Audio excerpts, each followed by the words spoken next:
नमस्कार। क्या आपको भी वेरिकोसील की समस्या है और आप भी ये जानना चाहते हैं कि इसमें कब हमें ऑपरेशन के लिए जाना चाहिए और क्या क्या ऑपरेशंस इसमें करवा सकते हैं या क्या क्या ऑपरेशंस अवेलेबल हैं?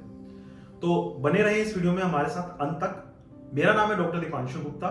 मैं सीनियर एंड्रोलॉजिस्ट हूं क्योर स्टोन के साथ। चलिए शुरू करते हैं इस वीडियो को।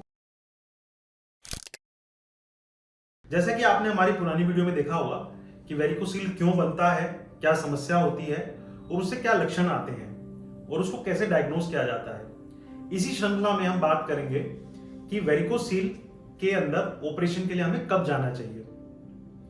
तो अगर देखा जाए तो सबसे बड़ा इंडिकेशन है वेरिकोसील ट्रीटमेंट का कि अगर आपको इनफर्टिलिटी की समस्या आ रही है, अगर आप कंसीव नहीं कर पा रहे हैं, स्पर्म काउंट कम हो रहा है या स्पर्म्स की मोटिलिटी खराब हो रही है, तब आपको वेरिकोसील ट्रीटमेंट के लिए जाना चाहिए।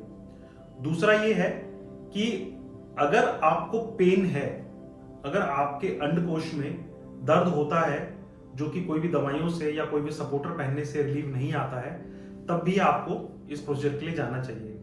तीसरा ये है कि अगर आपको ग्रेड 2 या ग्रेड 3 वेरिकोसील है और अच्छी खासी नसें आपको महसूस होती हैं, तब भी हमें इसके ऑपरेशन के लिए जाना चाहिए। अगर हमारी ग्रेड 1 वेरिकोसील है और स्पर्म काउंट भी हमारा ठीक है और कंसीव करने में भी दिक्कत नहीं आ रही है और हमको कोई दर्द भी नहीं है, तो हम इसको फॉलो कर सकते हैं, वेट कर सकते हैं कि कुछ समय में हम स्पर्म काउंट या टेस्टोस्टेरोन लेवल्स करा के देख सकते हैं कि ये बीमारी बढ़ तो नहीं रही है। और एक इंडिकेशन होती है कि कई बार जो पेशेंट्स आर्मी में या नेवी में भर्ती के लिए जाना चाहते हैं, तो उनको भी इसका ट्रीटमेंट करवा कर ही वो भर्ती में लेते हैं, क्योंकि ये बीमारी ऐसी है जिसमें इनकी फिजिकल कैपेबिलिटीज कम हो सकती हैं पेशेंट्स की। तो इसलिए इन भर्तियों से पहले भी इसको ट्रीटमेंट करवाना जरूरी है। अब बात करते हैं कि क्या बेस्ट ट्रीटमेंट है वेरिकोसील के लिए।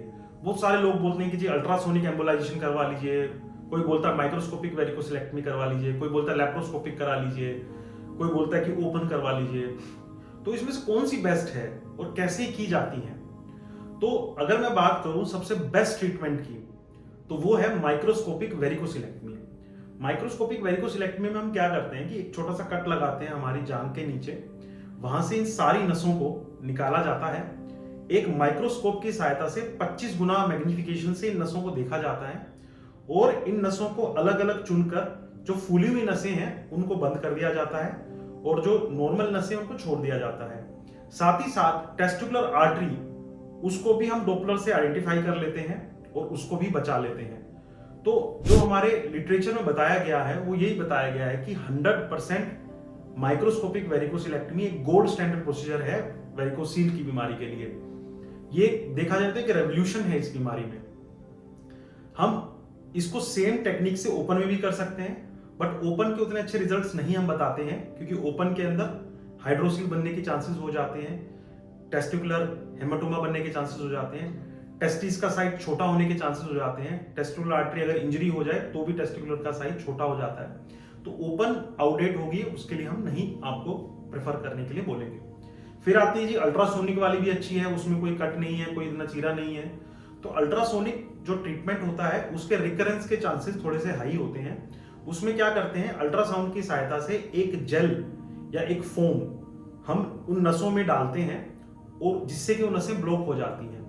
तो इसके ये दिक्कत रहती है इसमें कि इसके रिकरेंस के चांस थोड़े से हाई हैं। दूसरा, इसमें भी वही टेस्टिकुलर हेमाटोमा, टेस्टिकुलर इडिमा ये बनने के चांसेस रहते हैं।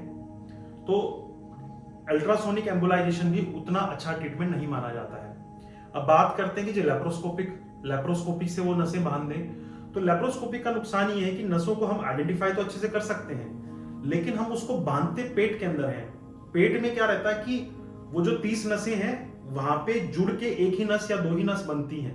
तो अगर हम उनको बांध देते हैं तो उसमें भी चांसेस ये देखा गया है कि टेस्टिकुलर अट्रोफी और हिमेटोमा के चांसेस ज्यादा होते हैं। देखा जाए तो माइक्रोस्कोपिक वेरिकोसिलेक्टमी के रिजल्ट्स बहुत अच्छे हैं, इसे गोल्ड स्टैंडर्ड माना जाता है।